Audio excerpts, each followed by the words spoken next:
caucus race and a long tail.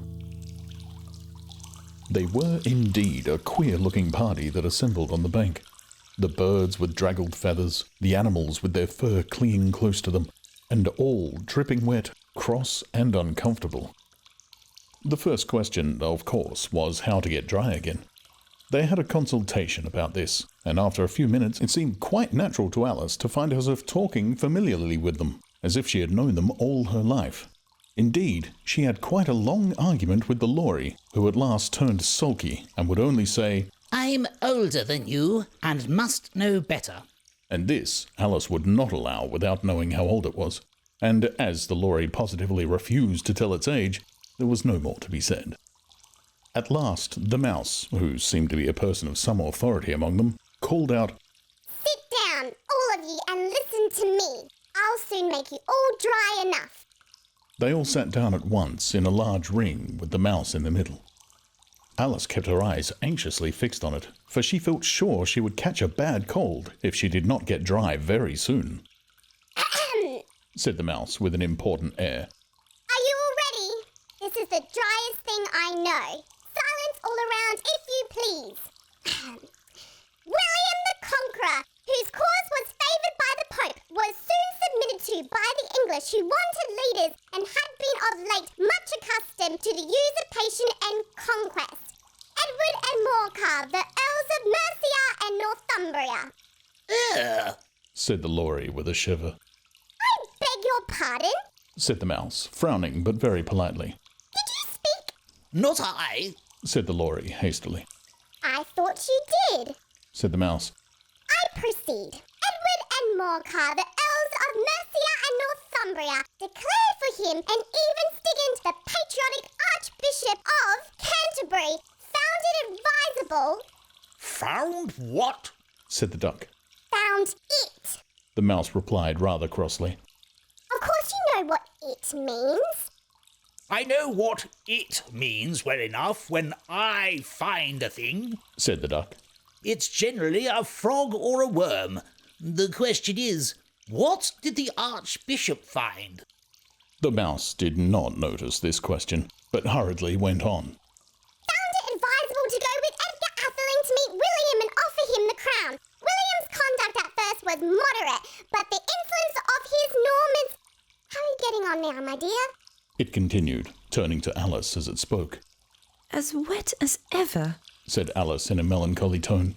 it doesn't seem to dry me at all. In that case, Said the dodo solemnly, rising to its feet. I move that the meeting adjourn for the immediate adoption of more energetic remedies. Speak English. Said the eaglet. I don't know the meaning of half those long words, and what's more, I don't believe you do either. And the eaglet bent down its head to hide a smile. Some of the other birds tittered audibly. What I was going to say Said the dodo in an offended tone. was that the best thing to get us dry would be a caucus race. What is a caucus race? Said Alice. Not that she much wanted to know, but the dodo had paused as if it thought that somebody ought to speak, and no one else seemed inclined to say anything. Why, Said the dodo. the best way to explain it is to do it. And, as you might like to try the thing yourself some winter day, I will tell you how the dodo managed it. First, it marked out a race course in a sort of circle, The exact shape doesn't matter. it said.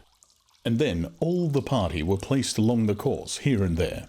There was no 1, 2, 3 and away, but they began running whenever they liked and left off when they liked, so that it was not easy to know when the race was over. However, when they had been running half an hour or so and were quite dry again, the dodo suddenly called out, The race is over. and they all crowded round it, panting and asking, "But who has won?" This question the dodo could not answer without a great deal of thought, and it sat for a long time with one finger pressed upon its forehead, the position in which you usually see Shakespeare in the picture of him, while the rest waited in silence. At last the dodo said, Everybody has one, and all must have prizes. "But who is to give the prizes?" quite a chorus of voices asked. Why, she, of course, said the dodo, pointing to Alice with one finger, and the whole party at once crowded round her, calling out in a confused way, "Prizes! Prizes!" Alice had no idea what to do, and in despair she put her hand in her pocket and pulled out a box of comfits. Luckily the salt water had not got into it, and handed them round as prizes. There was exactly one apiece, all round, But she must have a prize herself, you know. said the mouse.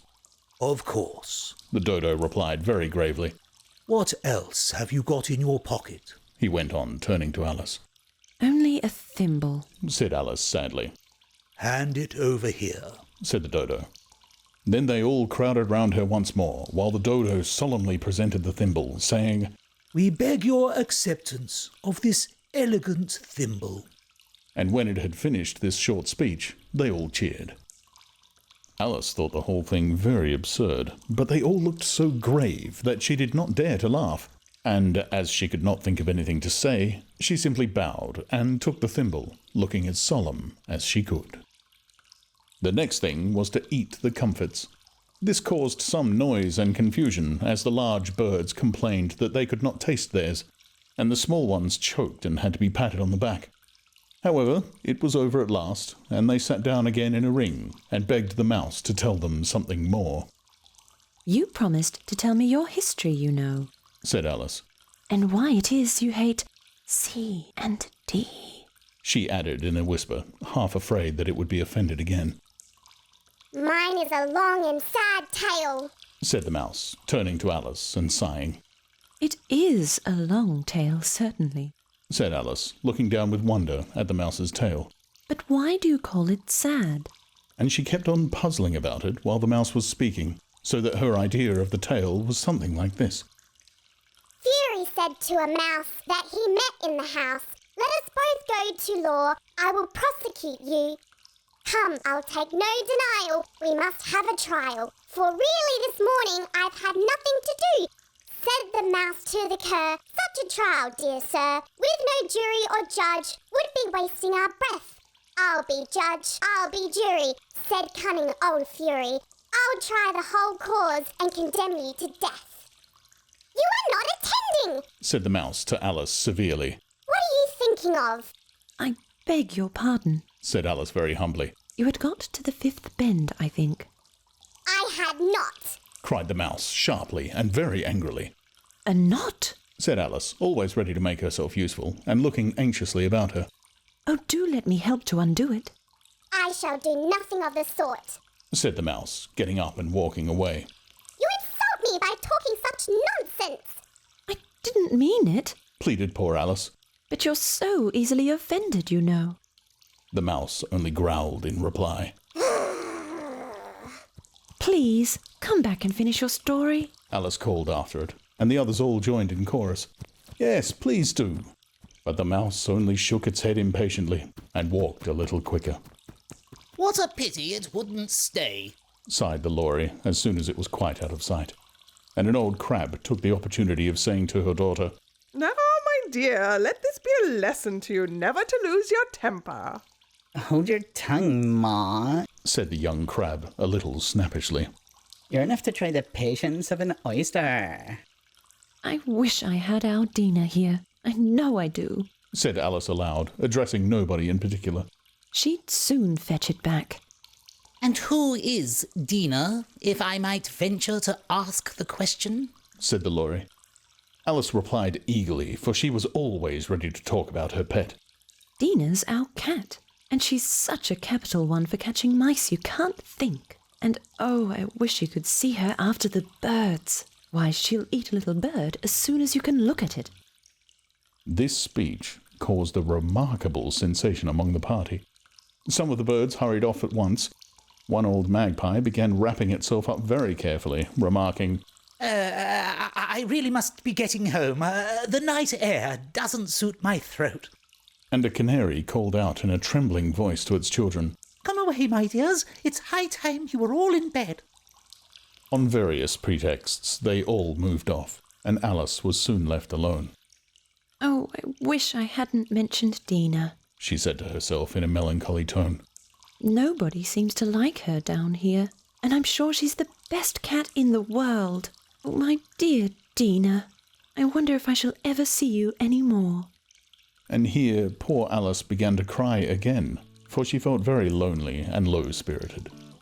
In a little while, however, she again heard a little pattering of footsteps in the distance, and she looked up eagerly, half hoping that the mouse had changed his mind and was coming back to finish his story. Alice's Adventures in Wonderland was produced and narrated by Steve Parker, with Jet as Alice. Melissa Martins as the mouse. and Tim Williams as various other animals. to support this and future works, please visit patreon.com/Steve Parker.